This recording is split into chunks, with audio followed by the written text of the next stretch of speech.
Hello students, स्वागत है आपका एडू फ्यूचर चैनल पे। आज हम लोग क्लास 8 का थर्ड चैप्टर, साइंस का तीसरा चैप्टर हम लोग स्टार्ट कर रहे हैं और उस चैप्टर का नाम है synthetic fibre and plastic. Class 8 का ये टॉपिक है और आपका चैप्टर नंबर क्या है? चैप्टर है 3।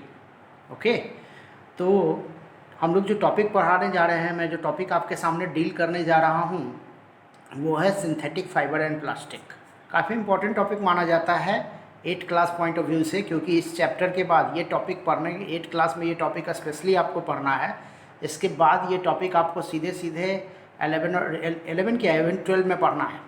ओके, तो इस पॉइंट ऑफ व्यू से आपका ये चैप्टर काफ़ी इंपॉर्टेंट है। इस चैप्टर को पढ़ने के बाद आपकी जानकारी, जो आप अगल बगल यूज़ करने वाले जो सिंथेटिक फाइबर्स होते हैं ना, चाहे वो प्लास्टिक्स हो गया, चाहे वो आपका जो कपड़े आप पहनते हो वो फाइबर्स हो गए, उसके बारे में आपकी जानकारी कुछ अच्छी हो जाएगी।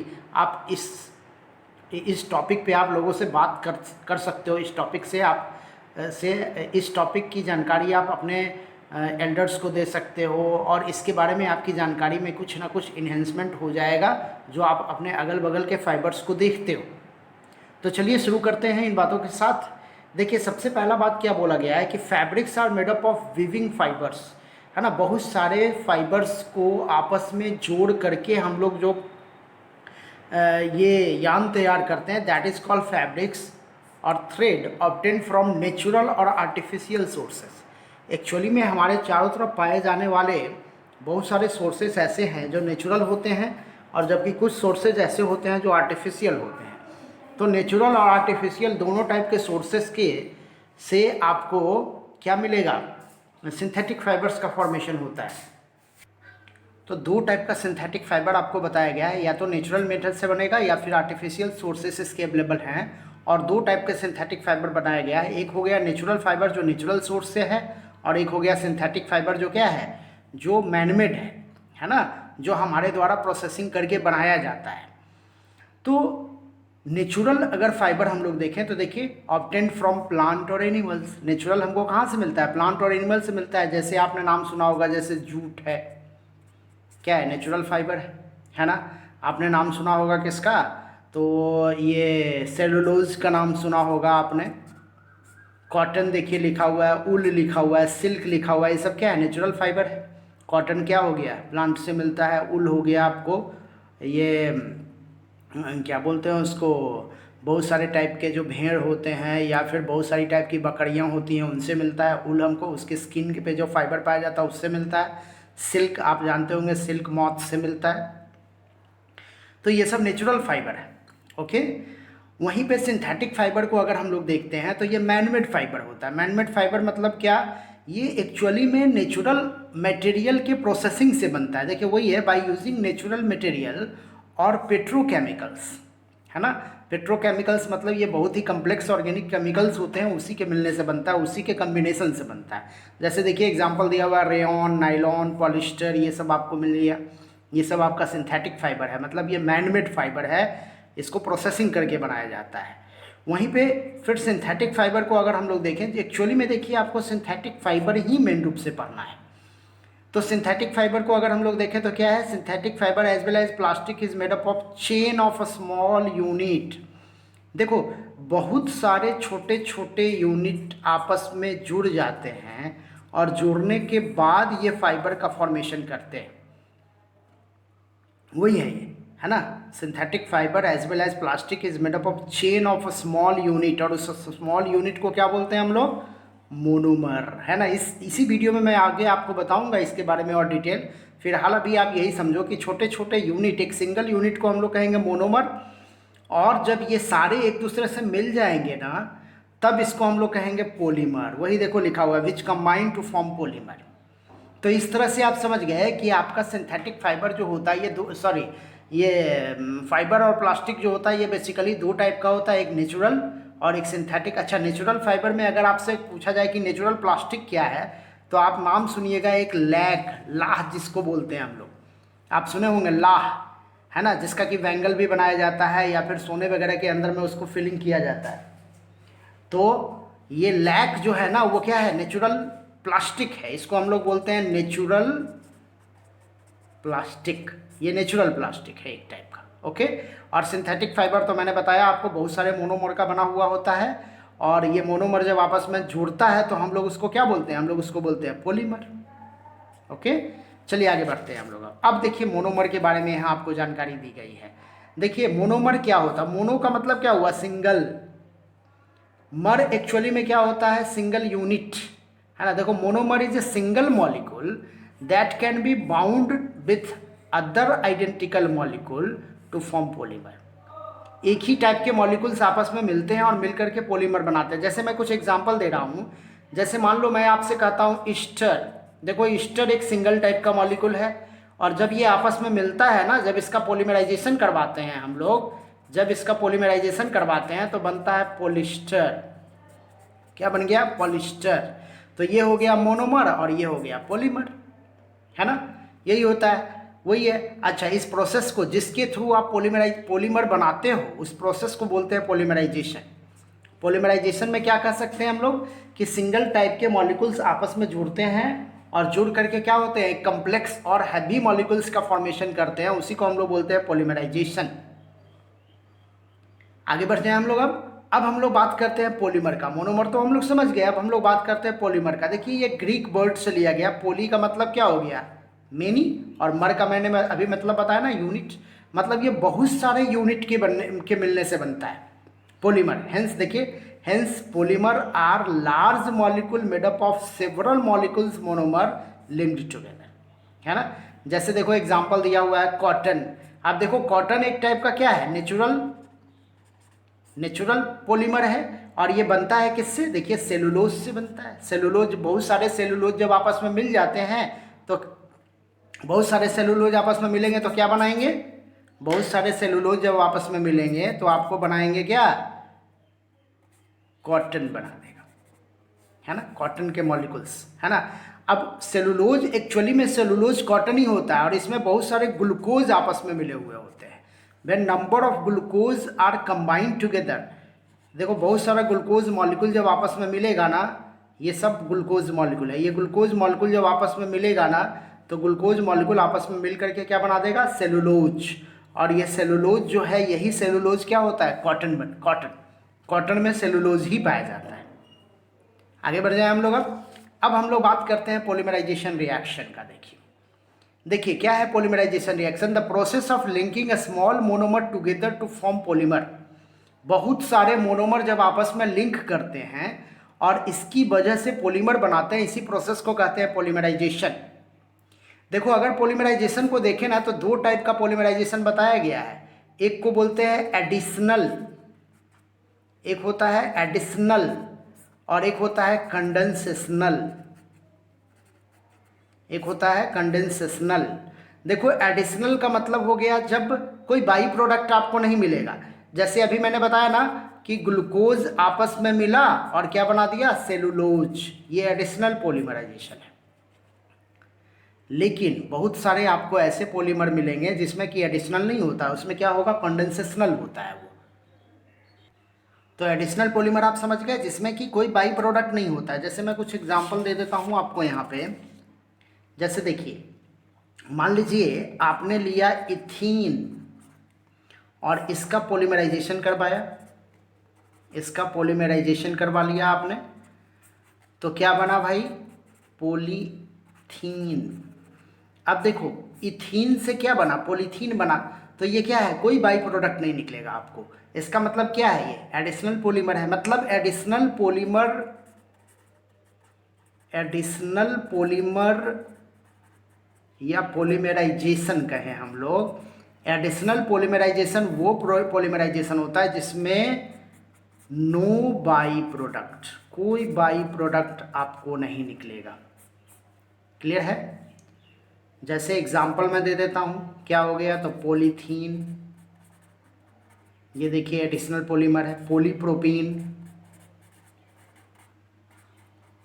एडिशनल पॉलीमर है आपका, है ना। आप ये कर सकते हैं टेफ्लॉन, टेफ्लॉन का देखिए यूज़ कहाँ किया जाता है, पॉलीथीन तो आप जानते होंगे, पॉलीप्रोपीन का यूज़ किया जाता है बोतल वगैरह बनाने में, है ना, बोतल हो गया, या टेंसिल्स बनाने में भी इसका यूज किया जाता है, टेंसिल्स बनाने में इसका यूज किया जाता है। उसी तरह टेफ्लॉन का यूज कहाँ किया जाता है, तो इसका यूज किया जाता है, आपने देखा होगा कि ये कुछ पेन्स होते हैं या कुछ अटेंसिल्स, मैं लिख देता हूँ, अटेंसिल्स कंसिस्ट, क्या उसको बोल सकते हैं हम लोग, नॉन स्टिक,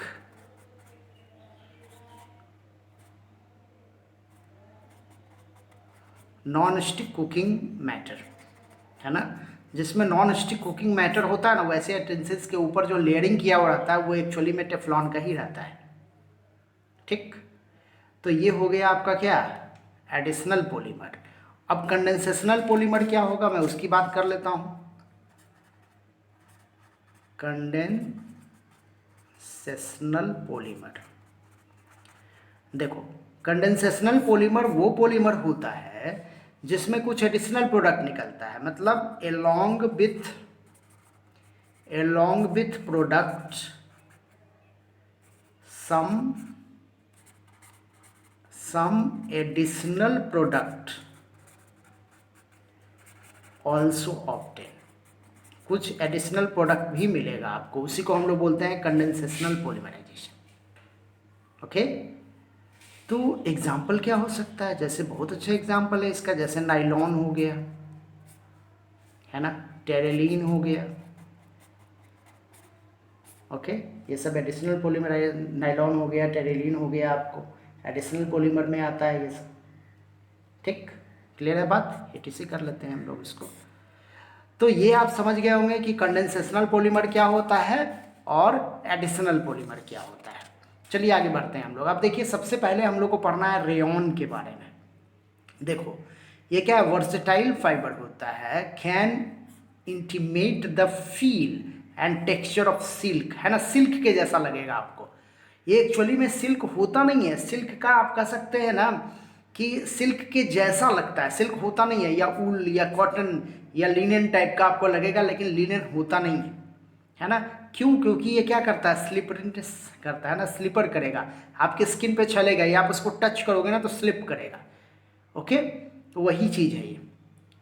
आगे क्या है, rayon is resemble to silk, वही बताया गया है। देखिए, rayon is resemble to silk in appearance, texture, shine, सब इसका सिल्क के जैसा ही लगेगा, इसीलिए इसको हम लोग बोलते हैं आर्टिफिशियल सिल्क। ये काफ़ी इंपॉर्टेंट है, ये क्वेश्चन आता है आपके लिए कि कौन सा ऐसा फाइबर है जिसको हम लोग आर्टिफिशियल सिल्क बोलते हैं। तो ये कौन सा फाइबर है, रेयॉन। अब ये बनता किससे है, देखिए, made up by wood pulp naturally occurring cellulose, है ना, एक्चुअली में सेलुलोज के प्रोसेसिंग से बनता है। ये वुड का जो पल्प होता है ना, उसी को प्रोसेसिंग करके बनाया जाता है रेयॉन। आगे बढ़ते हैं, इसी के बारे में हम लोग देखते हैं, इसके कुछ यूजेस देख लेते हैं। देखिए, रेयॉन का यूजेस क्या है, make appearance like suit, jacket, ये सब बनाया जाता है। ऑटोमोबाइल टायर के कॉर्ड में इसका यूज किया जाता है। कॉटन के साथ मिक्स करके बेडशीट बनाया जाता है इसका। ऊल के साथ मिक्स करके कारपेट बनाया जाता है या ब्लैंकेट बनाया जाता है। होम फर्निशिंग में भी इसका यूज़ किया जाता है, जैसे कर्टन हो गया, टेबल क्लॉथ हो गया, ये सब चीज़ बनाया जाता है किससे, रेयॉन से। ओके, आगे बढ़ जाए हम लोग। अब हम लोग बात करेंगे किसका, नाइलॉन का। देखिए, नाइलॉन क्या चीज़ है। देखो, नाइलॉन को अगर हम लोग कहें तो फर्स्ट सिंथेटिक फाइबर, पहला सिंथेटिक फाइबर है। देखिए, ये सब ऑब्जेक्टिव में आ सकता है। First synthetic fibre to be prepared without using any natural raw material. ये सबसे पहला सिंथेटिक फाइबर था जो बिना किसी नेचुरल रॉ मटेरियल्स के बनाया गया था। और ये रॉ मटेरियल कहाँ से आया था, तो कोल से आया था, पेट्रोलियम ऑयल से आया था, एयर, वाटर, ये सब चीज़ का यूज़ किया गया था इसमें। काफ़ी स्ट्रॉन्ग होता है ये, इसकी प्रॉपर्टीज़ है, काफ़ी स्ट्रॉन्ग होता है, इलास्टिक होता है, रिंकल रेसिस्टेंट होता है, मतलब आपको बार बार इसमें आयरन करने की ज़रूरत नहीं है, और absorb very little water and easy to wash. Actually में नाइलॉन के बारे में मैं आपको एक कहानी बताता हूँ। इस फाइबर का सबसे पहला यूज सेकेंड वर्ल्ड वॉर में किया गया था, स्पेशली जो सैनिक होते थे ना, उनके मोजे बनाने के लिए। एक्चुअली में सैनिकों को काफ़ी लंबी लड़ाई लड़नी पड़ रही थी, तो ऐसे कंडीशन में जो कॉटन का मौजा वो लोग पहनते थे ना, कॉटन सॉक्स जो पहनते थे वो पसीने से भीग जाते थे, इसकी वजह से उनके पैरों में इन्फेक्शन हो जाता था, क्योंकि कॉटन जो है बहुत तेज़ी से वाटर को एब्जॉर्ब करता है और वो कहीं ना कहीं गीला रखता था उनके पैरों को, तो इससे क्या होता था, उनके पैरों में इन्फेक्शन हो जाता था, तो उनकी वर्किंग एफिशिएंसी, उनकी जो लड़ने की एफिशिएंसी थी ना, उसमें कमी आ जा रही थी। तो कहीं ना कहीं क्या किया गया, इसी नायलॉन का पहला इस्तेमाल किया गया था उन सैनिकों के मोजे बनाने के लिए। ओके, जब सेकेंड वर्ल्ड वॉर हमारा लास्ट कर गया, उसके बाद क्या हुआ कि इस मटेरियल का या ये जो मोजे बनाए गए थे ना, उस मोजे को पहली बार बाजार में लॉन्च किया गया, और बाजार में लॉन्च किया गया था दो अलग अलग शहरों में। एक था शहर न्यूयॉर्क, एक शहर कौन था, न्यूयॉर्क, और दूसरा शहर था लंदन। ये दो शहरों में इसको मार्केटिंग के लिए उतारा गया। वो मोजा जो बनाया गया था किसके द्वारा, नायलॉन के द्वारा। इसमें खासियत क्या थी, स्ट्रॉन्ग था, इलास्टिक था, रिंकल स्ट्रेंथ था, उनको आयरन करने की ज़रूरत नहीं पड़ती थी, और क्या, वाटर बहुत कम एब्जॉर्ब करता था और आसानी से धुला जा सकता था इसको। तो यही वजह से इसका मोजा बनाया गया था, जो सैनिकों के यूज़ के लिए दिया गया था, और काफ़ी मतलब रिमार्केबल प्रॉपर्टी थी इसकी, और इसी वजह से इसको इस दोनों जगह के शहरों में, ये दोनों शहरों में इसको लॉन्च किया गया। जब दोनों शहरों में इसको लॉन्च किया गया तो इसकी बिक्री भी बहुत रिमार्केबल टाइप से हुई, मतलब बहुत ही हाई इसका मार्केट हुआ। इसकी वजह से ये जो नायलॉन था ना, ये नाम जो था ना, एक्चुअली में नायलॉन जो था ये नाम वहीं से आया है। देखिए नायलॉन में NY जो आप देख रहे हो ना, ये न्यूयॉर्क से आया है NY, और ये LON कहाँ से आया है, लंदन से आया है। चूँकि इस मार्केट में इसकी ज़बरदस्त बिक्री हुई थी, इसीलिए इसका नाम पड़ गया नायलॉन। क्लियर है, आपको समझ में आ गया होगा नायलॉन ये नाम कहाँ से आया है। इसकी प्रॉपर्टी भी काफ़ी इंपॉर्टेंट है आपके लिए। और क्या भाई, इससे बनता क्या है, तो देखिए इससे क्लॉथ बनता है, पैरासूट्स बनता है, इससे रॉप्स बनाए जाते हैं, टूथब्रश बनाए जाते हैं, कार सीट बेल्ट बनाया जाता है, और क्या, टेंट बनाया जाता है, कर्टन बनाया जाता है, स्लीपिंग बैग्स बनाया जाता है, ये सब नायलॉन का ही बनाया जाता है। समझ में आ रहा होगा आपको। चलिए आगे बढ़ते हैं हम लोग। अब बात करते हैं हम लोग अगले फाइबर का, दैट इज कॉल्ड पॉलिस्टर। देखो पॉली मतलब क्या होता है, मेनी, और ईस्टर एक्चुअली में एक टाइप का केमिकल है, उसका फार्मूला जो होता है ना वो COOCH3, और इधर भी लगा देते हैं CH3, कुछ इस टाइप का फार्मूला होता है। ये आपको हायर क्लासेस में पढ़ना, बस ये समझो कि कुछ इस टाइप का फार्मूला कंसिस्ट करता है ये। और इसमें स्मेल होता है, फ्रूट स्मेल होता है, इसमें पाया जाता है, ईस्टर में फ्रूट स्मेल अवेलेबल होता है। अब देखिए किस टाइप के मोनोमर से बनाया है, तो इसके ये तो पॉलिस्टर जो है पॉलीमर है ना, लेकिन इसका मोनोमर जो है वो है ईस्टर, और ये एक्चुअली में पेट्रोलियम प्रोडक्ट से बनता है। एक्सट्रीमली स्ट्रॉन्ग होता है, केमिकल रेसिस्ट होता है, मतलब एसिड और बेस का इसके ऊपर कोई असर नहीं पड़ेगा, रिंकल रेसिस्टेंट है, आपको आयरन करने की ज़रूरत नहीं है, बहुत ही ड्यूरेबल है, does not absorb water easily and quick dry. जैसे आपका रेयॉन, जैसे आपका नायलॉन था ना, कुछ इसी टाइप का प्रॉपर्टी इसमें भी है। ओके, तो अब कुछ पॉपुलर पॉलिस्टर फाइबर जो होते हैं उसमें कौन कौन आते हैं, सो देखिए। जैसे टेरिलीन आता है, बहुत ही फाइन फाइबर होता है टेरिलीन, है ना। पेट आता है, जिसको हम लोग बोलते हैं पॉलीइथिलीन टर्पेथेलेट, है ना, पॉलीइथिलीन टर्पेथेलेट बोलते हैं इसको। ये क्या होता है, वायर बनाया जाता है इससे, बोतल बनाया जाता है इससे, अटेंसिल्स वगैरह बनाया जाता है इससे। ओके, अब देखिए, अब हम लोग बात करते हैं ब्लेंडेड फाइबर। ब्लेंडेड का मतलब होता है मिक्स्ड। ब्लेंडेड का मतलब क्या होता है, मिक्स्ड, मतलब ऐसा फाइबर जो दो या दो से ज़्यादा टाइप के मोनोमर के मिक्सिंग से बनता है, या बहुत सारे फाइबर के मिक्सिंग से बनता है। जैसे क्या, देखिए यहाँ पे लिखा हुआ भी वही है, form by mixing of natural and synthetic fibre, है ना, नेचुरल और सिंथेटिक फाइबर के मिक्सिंग से बनता है। जैसे देखो पोली उल, तो ये किससे बनता है, पॉलिस्टर और उल का मिक्सचर है। पोलीकॉट, पॉलिस्टर और कॉटन का मिक्सचर है।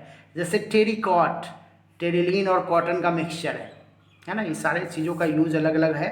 जैसे देखिए क्या यूज है, तो वैरायटी ऑफ टेक्सटाइल्स बनाया जाता है इससे, मैग्नेटिक रिकॉर्डिंग टेप्स बनाया जाता है। आप देखते होंगे जो टेप पहले जो आता था ना टेप, वो टेप में आप देखते होंगे इस टाइप का कैसेट होता था, और इस कैसेट में इसके ऊपर कुछ लपेटा हुआ रहता था, टेप जैसा वो एक्चुअली में बना हुआ रहता था इसी चीज़ का।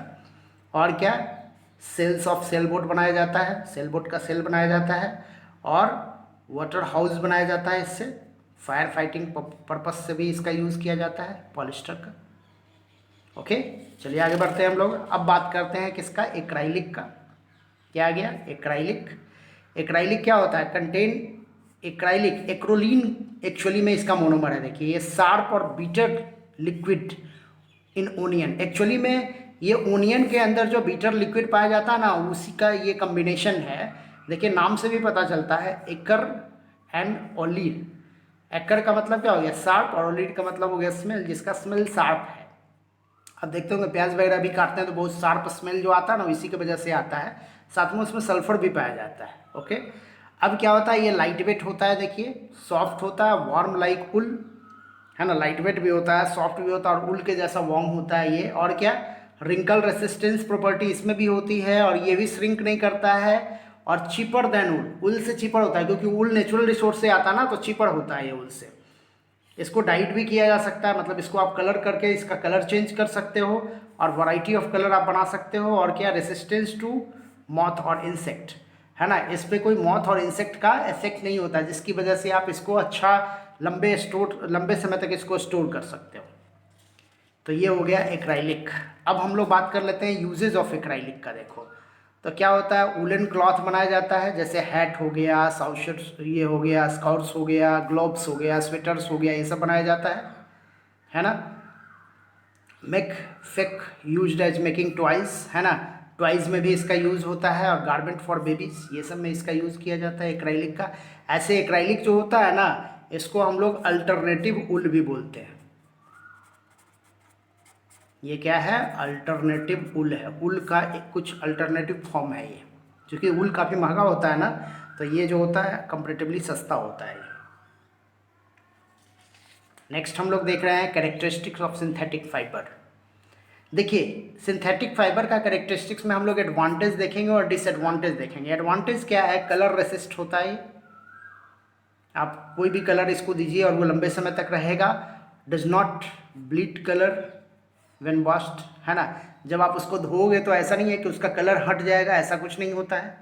श्रिंक नहीं करता है, देखिए, है ना, डोंट श्रिंक। ईजिली अवेलेबल है, चूँकि इंडस्ट्रियल लेवल पे बनाया जा सकता है तो आसानी से उपलब्ध है। इजी टू मेंटेन है, आप इसको बार बार आयरन करने की ज़रूरत नहीं पड़ेगी आपको। Easy to wash and dry है, आप इसको आसानी से धो सकते हो और बहुत तेज़ी से सूखेगा ये, जबकि कॉटन जो होता है वो ऐसा नहीं होता है। लेस एक्सपेंसिव है, चूँकि अवेबिलिटी अच्छी खासी है तो एक्सपेंसिव कम है। और क्या, रेसिस्ट टू मॉथ, मतलब कोई हार्मफुल इंसेक्ट इसको डिस्ट्रॉय नहीं कर सकता, जैसे सिल्क वगैरह जो होता है ना, उसको लंबे समय तक आप स्टोर करके नहीं रख सकते। स्ट्रॉन्ग भी होता है, टफ भी होता है, और क्या होता है, ड्यूरेबल भी होता है। ये सारी प्रॉपर्टीज़ होने की वजह से इसका यूज़ हम लोग as instead of natural fibre करते हैं। ओके, चलिए आगे बढ़ते हैं हम लोग। अब हम लोग बात कर लेते हैं डिसएडवांटेज का। तो देखिए डिसएडवांटेज क्या है इसका, देखिए can not absorb moisture, moisture absorb नहीं करता है। तो मॉइस्चर एब्जॉर्ब नहीं करता है तो आप गर्मी में इस कपड़े को पहन नहीं सकते हैं। गर्मी में अगर इस कपड़े को पहनिएगा ना तो आपको बहुत प्रॉब्लम क्रिएट होगा। और क्या, फायर कैच कर सकता है, बहुत तेज़ी से कैच करता है ये फायर को, इससे भी प्रॉब्लम होता है। अगर आप वैसे जगह पे इसका इस्तेमाल नहीं कर सकते जहाँ पे फायर की, जैसे आप रसोई घर में इसका ये इस टाइप के कपड़े का पहन करके आप खाना बनाइएगा तो ये प्रॉब्लम क्रिएट कर सकता है। और आप इसको आयरन भी नहीं कर सकते, है ना, आयरन करोगे तो क्या होगा, आयरन में हीट की वजह से ये श्रिंक कर सकता है। तो ये सब इसका क्या है, डिसएडवांटेज है। तो इस तरह से हमने कुछ सिंथेटिक फाइबर का प्रॉपर्टीज़ देख लिया। अब इसके बाद का जो नेक्स्ट हमारा वीडियो हो जाएगा वो हमारा होगा प्लास्टिक के बारे में। तो आशा करता हूँ कि ये टॉपिक आपको पसंद आएगा, ये टॉपिक आपको समझने में आसानी होगी। आप एनसीईआरटी भी पढ़िएगा और एनसीईआरटी पढ़ने के बाद इस टॉपिक को रिवाइज कीजिए हमारे वीडियो के थ्रू। और आप कोशिश कीजिए कि आप स्क्रीनशॉट लेकर के इस टॉपिक से रिलेटेड नोट्स भी तैयार कर लीजिए, तो आपके लिए ज़्यादा मददगार होगा। तो बहुत बहुत धन्यवाद आप लोगों का एडू फ्यूचर चैनल पे बने रहने के लिए। Thank you.